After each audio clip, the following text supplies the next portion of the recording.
Bonjour, bonjour en ce matin, je sais même plus quel jour on doit être mercredi, je crois, un truc comme ça. En tout cas, aujourd'hui, 1er avril, je vais pas vous faire de blagues. Voilà, je pense qu'on n'est pas dans l'ambiance. Au début, je m'étais dit, je vais réfléchir, je vais faire des blagues de poisson d'avril, etc., etc. Mais en fait, c'était pas une bonne idée, donc on a décidé de pas le faire. Et je pense qu'on a raison de ne pas faire de blagues. Je cherche si j'ai un bouquin que de... En fait, si, j'en ai un. Voilà. Aujourd'hui, je voulais vous parler de mangas sérieux. Parce qu'en fait, il y a des mangas qui sont sérieux. Et il y a des adaptations en manga. Et les gens, souvent, sont restés bloqués sur l'idée que les mangas, c'est Dragon Ball, c'est Ken le Survivant, etc. Ce qu'ils ont connu dans les années 80 pour les plus anciens d'entre nous.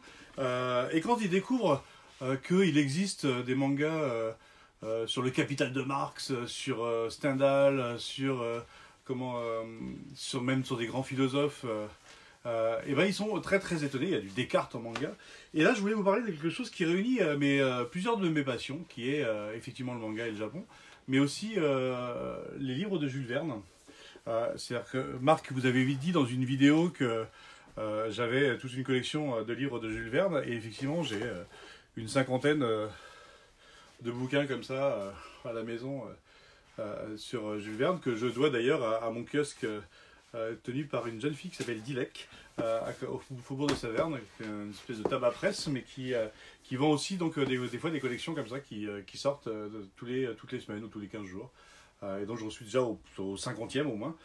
Donc là c'est Voyage au centre de la Terre. Et justement, Voyage au centre de la Terre, ça existe au départ comme ça. C'est un livre qui date d'il y a très très très très longtemps. Et c'est été adapté en manga par Norihiko Kurazono. Avec ça, on va très loin. Et donc là, on va suivre effectivement la vie d'Axel, qui va changer de tout au tout, car il va découvrir avec le professeur Lindenbrock. Je ne sais pas si vous connaissez ce professeur Lindenbrock. Il va découvrir quelque chose qui va lui permettre d'avoir un accès à une entrée qui va l'emmener au centre de la Terre, sur les traces d'un ancien explorateur qui est passé avant eux et qui a laissé des points de repère, etc. Donc le voyage au centre de la Terre, c'est effectivement une espèce d'aventure road trip, parcours initiatique de ce jeune Axel avec ce professeur. Mais c'est aussi tout l'imaginaire scientifique de l'époque de Jules Verne, où on imaginait que la Terre... on n'était pas sur ce noyau de magma, machin, donc il y avait un passage sur un monde souterrain où vivaient encore des créatures disparues aujourd'hui de la surface. Donc, le voyage au centre de la Terre, c'est une manière, en manga, c'est une manière assez ludique et assez sympa de découvrir l'œuvre de Jules Verne. Ça ne remplace pas l'œuvre de Jules Verne.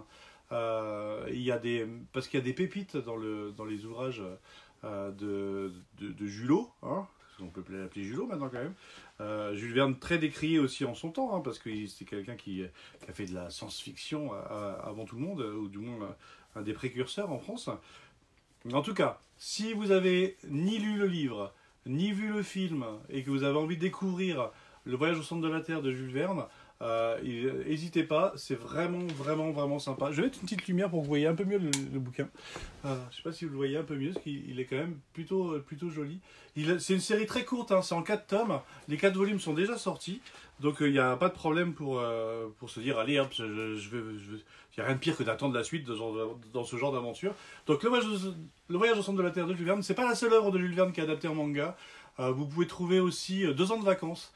2 ans de vacances qui parlent d'une quinzaine d'enfants de bonne famille du fin du 19e siècle en Nouvelle-Zélande, qui décident de faire le tour de leur île en voilier pendant les 15 jours de vacances, et qui vont se retrouver kidnappés par des pirates, échoués sur une île déserte. Et en fait, leurs 15 jours de petite croisière sympathique va se transformer en 2 ans de calvaire sur une île, à apprendre à vivre. Et donc ce côté aussi parcours initiatique d'enfants qui n'avait pas du tout été prévu pour vivre seul dans la nature.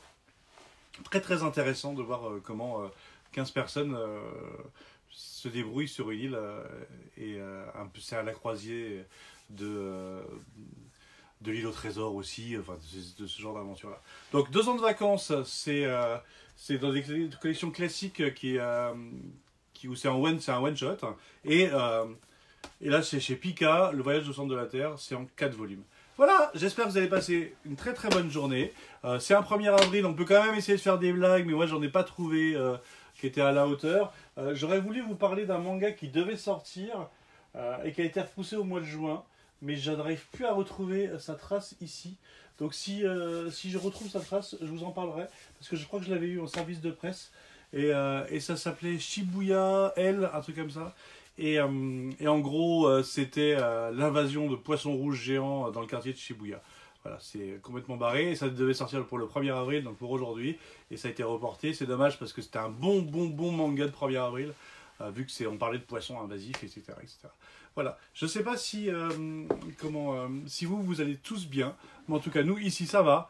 Et on vous souhaite bonne continuation et bonne journée. Et à très bientôt.